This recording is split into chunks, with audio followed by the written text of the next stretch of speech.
Boa tarde, este é o programa Eclésia, que à quinta-feira regressa à história, mas antes da presença de Dom Manuel Clemente, espaço para a atualidade informativa da Igreja Católica. Um gestor, uma editora e um sacerdote. 3 percursos de vida marcados por experiências de fé num mundo onde a religião parece evadir-se do espaço público. Os testemunhos foram dados em Fátima perante uma plateia de sacerdotes que participavam no 7º Simpósio do Clero. Paulo Pereira da Silva nunca tinha estado perante uma plateia tão vasta de sacerdotes. A sua formação vem da física quântica, mas o seu mundo é o da gestão. É presidente de uma multinacional portuguesa presente em 70 países. Veio a este encontro dar testemunho da sua caminhada na fé. Quando estou a falar de mim, se me fazem uma pergunta pessoal, eu tenho que ser transparente em relação àquilo que vivo e àquilo em que acredito. E acreditar que Jesus Cristo ressuscitou e que é o Filho de Deus, eu acho que isso implica na minha vida do dia a dia, eu diria quase uma revolução, quase ser um insurgido, alguém que não quer mudar a vida, mas que quer mudar de vida. Obviamente falhando cada dia. É uma busca que não tem fim. Com uma caminhada mais curta na descoberta do catolicismo, uma mulher do mundo da política e que agora se dedica aos livros. Está à frente de uma editora. Diz que tropeçou em Deus. Um Deus que existe dentro da possibilidade desse debate entre a fé e a razão. Cada vez mais a Igreja é exigido uma evangelização em que fale de fé e de razão, em que a razão não esteja separada da fé. Foi sempre assim com o catolicismo. O catolicismo é uma religião da razão. É uma religião que deu lugar, em muitos momentos da história da humanidade, a grandes avanços da ciência. Simplesmente, há um momento na história em que parece que se separam com Galileu e com Darwin e parece que há uma oposição entre fé e ciência. Este Papa tem feito um grande esforço para discutir, e o discurso de Ratisbona é isso mesmo, discutir a fé a partir da razão. Por entre testemunho de 2 leigos, o de um padre. Talvez aquele que, pela ordenação sacerdotal, exponha mais a sua fé. Mas, antes de ter descoberto o mistério e o ministério sacerdotal, Nuno Rosário Fernandes já era jornalista. Hoje, o seu testemunho de igreja passa por esses 2 mundos, onde é padre e jornalista. Não queria trazer teorias, não se tratava disso, tratava-se de apresentar aquilo que é a minha vida enquanto cristão, enquanto padre, acima de tudo. E de facto foi aquilo que eu procurei, foi o trazer aquilo que é o meu trabalho, aquilo que é o meu ministério, aquilo que vivo enquanto padre todos os dias, mas também enquanto jornalista, neste caso padre e jornalista. E isto passa por um trabalho que é realizado e que chega certamente a muita gente, aquilo que são os leitores do jornal Voz da Verdade, aqueles que são os meus intermediários na comunicação, jornalistas que vêm ter comigo para pedir ajuda, esclarecimento. Em tudo aquilo que faço, procuro fazê-lo com fé. Testemunhos trazidos pelos participantes de um painel que falava de experiências de fé. Um tema integrado no 7º Simpósio do Clero, que decorre anualmente em Fátima. Uma espécie de curso de formação, onde todos os contributos são bem-vindos para ajudarem na formação da identidade sacerdotal. É para definir uma identidade própria, sendo a fé uma relação que engloba toda a vida, portanto é existencial, engloba todas as dimensões da vida. É um processo, nunca está acabado, está sempre a fazer-se e sempre, tanto é dinâmico. No caso concreto da vida dos padres, é o suporte, é o alicerce. Não há outra possibilidade de alimentar o ministério da vida dos padres e a vida que lhes é pedida sem o mistério da fé na origem. Este painel de pessoas que vêm aqui durante estes dias, alguns leigos, outros também padres, mas serve para o enriquecimento pessoal e para uma abertura do padre à própria sociedade? Servem um bocadinho para tirar, para desafiar cada padre a sentir a inquietude que a fé provoca nas pessoas e, de certa maneira, a criar interrogações que ajudem a fé a ser mais dinâmica, a crescer, diríamos assim. O Simpósio do Clero, que termina amanhã em Fátima, tem 440 participantes e parte do tema Padre, Homem de Fé, do Mistério ao Ministério. Chegam com o peso das dificuldades e no final de uma semana a sensação é de alívio e de paz. Foi assim mais um ano na Casa dos Silenciosos Operários da Cruz em Fátima. Entre cânticos, passeios e atividades, os pais de filhos com deficiência ganham força e energia nesta que é a sua semana de férias. A paralisia cerebral de Arménio leva-o a depender dos pais durante todo o ano. Um trabalho que já faz parte da rotina de Maria e de Manuel há já 40 anos. Eu perdi o meu emprego, estava a trabalhar, ele nasceu, nós estávamos casados há 2 anos. Foi um filho muito desejado, só Deus sabe. E ele nasceu perfeitinho, mas pronto, foi o resultado do parto muito demorado. Foram células que lhe morreram no cérebro e a partir daí viu-se que era grave. Os médicos começaram a dizer que ele que nunca iria caminhar, mas eu pensava, vivia com a ideia de que ele chegasse a caminhar. Se não chegasse aos 2, caminhava aos 4 ou 5, assim, mas não, nunca caminhou, nunca pegou em nada, nunca sentou. Aliviar o sofrimento através de uns dias de férias para casos como o do Arménio é o objetivo daquela que é já a 7ª edição de férias para mães de pessoas com deficiência, a cargo do movimento da Mensagem de Fátima e dos silenciosos operários da Cruz. A atividade é mesmo de férias para mães com filhos com deficiência e quando se pensa nisto, pensa-se às mães que fiquem em casa a descansar e não, elas optam por vir, querem mesmo vir porque, e embora há muitos voluntários e nós tomando conta dos filhos, tendo uma maior atenção com os filhos, mas as mães querem vir mesmo pela partilha que vivem umas com as outras. Então, eu quero os pais fora daqui. Por que é que decidiram ficar? Porque é que simplesmente não deixaram que o vosso filho e foram para casa, por exemplo, ter um tempo para vocês? Por exemplo, mas eu gostava também que o marido participasse, que era melhor. Pronto, é bom para nós os dois. E também sei que tem pessoas muito competentes, muito responsáveis, que tomam conta deles. Ninguém pôs questão nisso, não é? Mas para nós também é muito bom, muito gratificante, não é? E depois a oração, rezamos, participamos na Santa Missa. Gostamos muito disso, porque não é? Agora, pelo menos quando o menino era mais pequenino, nós podíamos ir os 3 e assim à missa ou algumas reuniões. Eu assim, agora é difícil, agora já não podemos andar assim os 3, já está mais precoce e por isso é que gostamos muito. Enquanto pudermos, o nosso menino não vai para lado nenhum sozinho, não é? Lourdes é outro exemplo de mãe que optou por ficar junto dos filhos no Centro de Espiritualidade de Francisco e Jacinta Marto. Afirma que aqui encontra paz, foge da rotina e partilha experiências. É uma ajuda e é o conhecer histórias de outros meninos que eu às vezes olho e digo assim, oh meu Deus, estes ainda estão piores do que os meus, e que é o caso este ano. Tem aqui crianças profundamente deficientes e que são realmente casos ainda mais difíceis que os meus filhos. E para ajudar a aliviar o sofrimento dos pais estão os voluntários.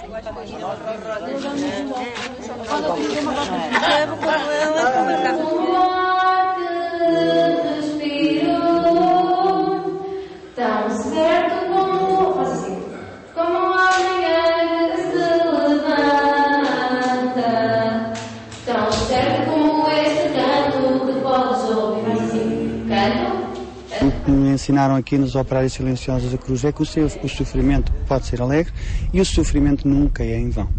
É aqui que a gente aprende tudo isso. E esta parte espiritual, isto é uma semana, há um caminho espiritual que se percorre durante esta semana. E este caminho espiritual alimenta-nos para um ano, é uma coisa extraordinária.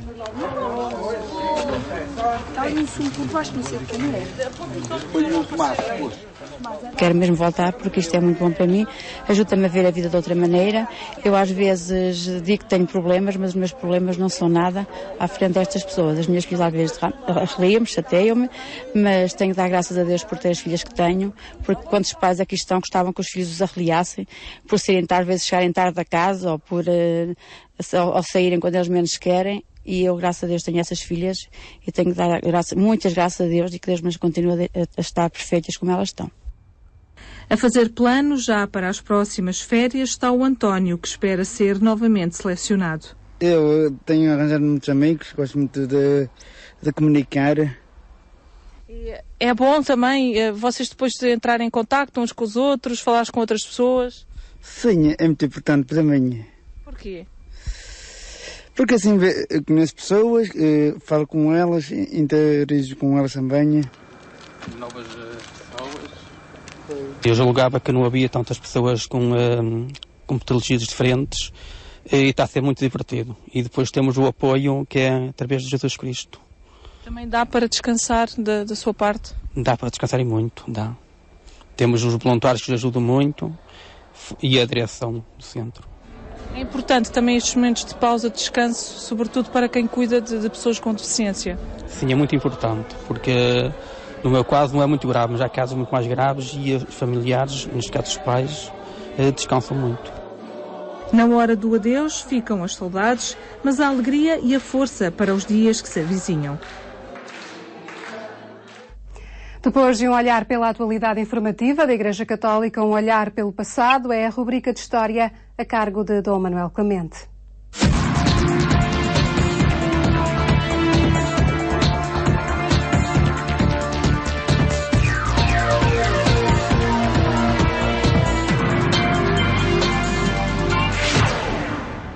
A Carta a Diogonete é um documento do século II e mostra como, nessa ocasião, era proposto o Evangelho a quem não o conhecia. Estamos a apresentar esse documento nesta rubrica de História com a presença do Manuel Clemente. Cumprimento. Muito obrigado por estarmos mais connosco. De facto, aqui no programa Eclésia cada semana propomos estes encontros com a História porque eles, de facto, são inspiradores do que pode ser hoje também a proposta do Evangelho. São o passado do presente. Até podemos dizer do melhor passado para o melhor presente. E, concretamente, em relação à tradição cristã. A palavra tradição, que nós também utilizamos, é uma palavra bonita no seu sentido verdadeiro, ou seja, é aquilo que se vai transmitindo, é como o testemunho de uma corrida de estafetas, não é? Vai-se correr e depois dá-se o testemunho ao que vem a seguir e ele continua. E essa é a tradição viva do cristianismo, quer naquilo que se mantém, que é o que se transmite, quer na corrida que se faz e, portanto, no avanço que se consegue. E é o que tem acontecido ao longo destes séculos cristãos, já vamos no século XXI, de cristianismo no mundo. Nós recebemos o essencial, o testemunho que não podemos perder, aquilo é que São Paulo, falando a um dos seus discípulos, a Timóteo, diz: Timóteo, guarda ao depósito aquilo que recebeste, não é? E ao mesmo tempo avançando no sentido de esclarecendo, especificando, desdobrando toda a verdade que recebemos, porque ela também só pouco e pouco é que se vai desdobrando, mantendo-se essencial e viva. E na carta a Diogonete, como foi dito, um texto de um autor cristão, que não sabemos quem foi, a um destinatário de Alexandria, portanto, enfim, uma personagem ilustre de Alexandria, uma grande cidade do Egito da altura, do Egito romano da altura, de cultura grega.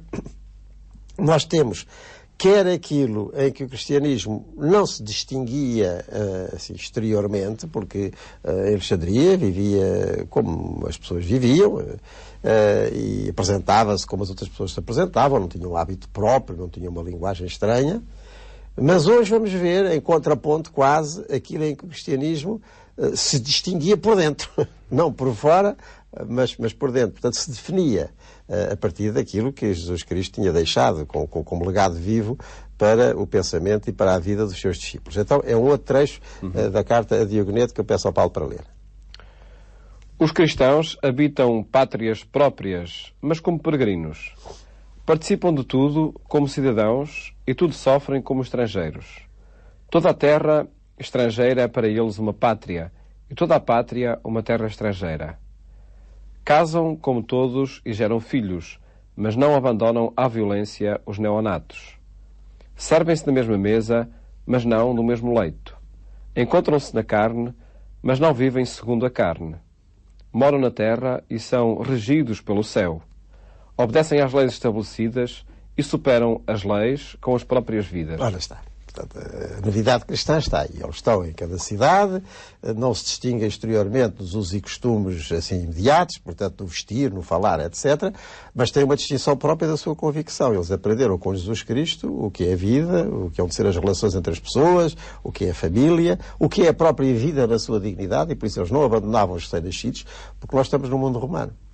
E no mundo romano, e dessa altura, direitos propriamente só se ganhavam quando o pai recebia a criança e a tomava como sua, porque se eu não fizesse, eles chamavam lá em latim o tolere, o tomar a criança, o recém-nascido, o neonato, como isso se diz, se o pai não fazia isso, a criança não tinha direitos nenhuns. Para os cristãos já tem, é vida.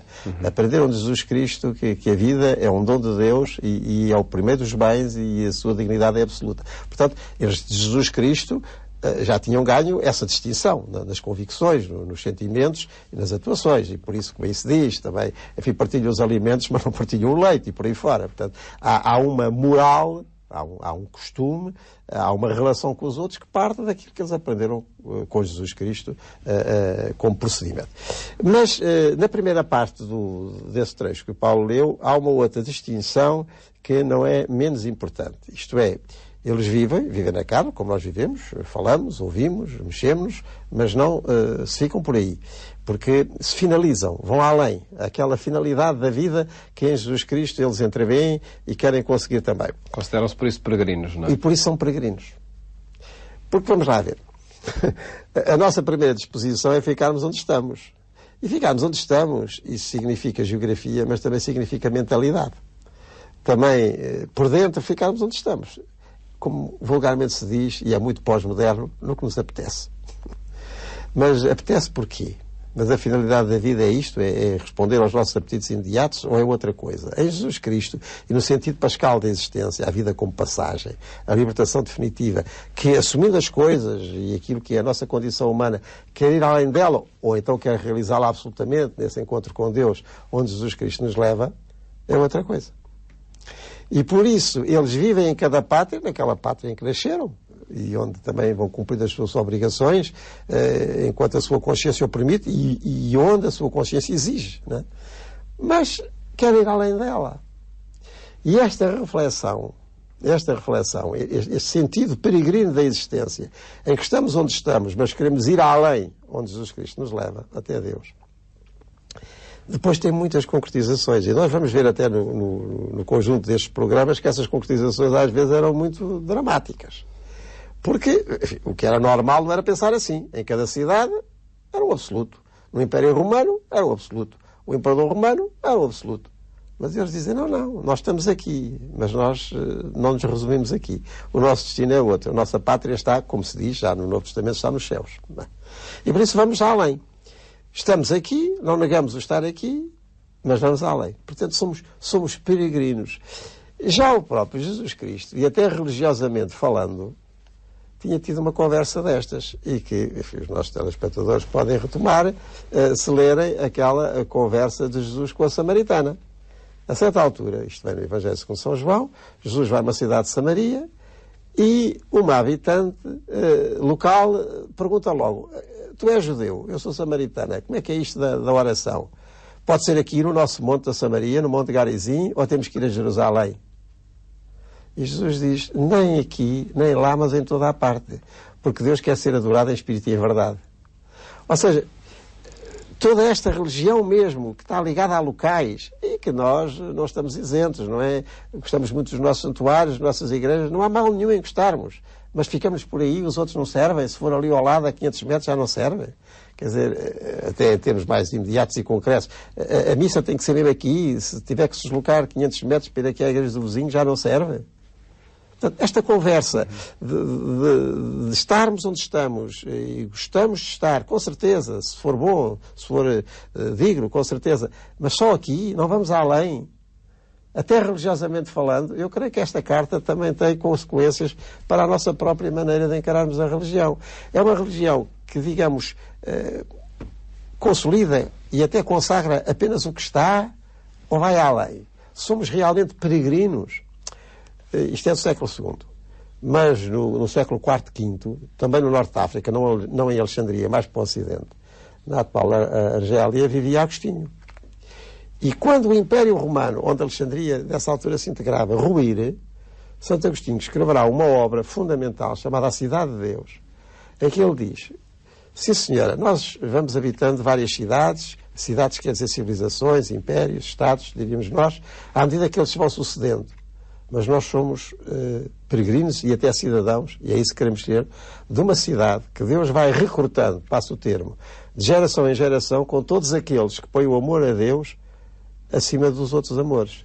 E, portanto, não vivem virados sobre si próprios, vivem virados para aquele que é verdadeiramente universal, que é o próprio Deus, e que de geração em geração vai escolhendo os seus cidadãos, que a ele aderem, e que no fim criarão a cidade de Deus. Portanto, há aqui um outro horizonte, há um sentido peregrino da existência, digamos no sentido pascal, porque passa com Jesus Cristo para as realidades definitivas que são as de Deus, e que já está muito bem. Está aí clarinho. É nesse ambiente que tem de acontecer a nova evangelização. Absolutamente. Ou seja, a nova evangelização também dá a cada um dos que lhe aderem ao Evangelho de Jesus Cristo aquilo que foi o próprio horizonte de Jesus Cristo, que é um horizonte universal. Realiza-se no concreto. Jesus vive 33 anos neste mundo num ambiente concreto. Jesus é um judeu. É claramente um judeu. E nos seus usos, nos seus costumes, ele vai à sinagoga quando está em Nazaré, todos os sábados. Ele pratica o essencial da lei de Deus e até lhe dá o pleno cumprimento, como ele diz. Mas alarga a todos os povos aquela verdade que traz de Deus, do seu Pai, e que ele transforma numa convivência que não tem limites nem geografias. Um desafio presente nesse documento, a Carta a Diogonete, que apresentámos aqui nesta rubrica do programa Eclésia em cada semana e que voltaremos aos 8 dias para lhe dar continuidade. Sim, porque isso é um tesouro, é um poço sem fundo, essa Carta a Diogonete. Uma carta, mas toda ela cheia de muito conteúdo e cheia de muitas propostas, e é esse conteúdo que propomos que seja redescoberto através da apresentação que fazemos aqui no programa Eclésia, num horizonte de nova evangelização.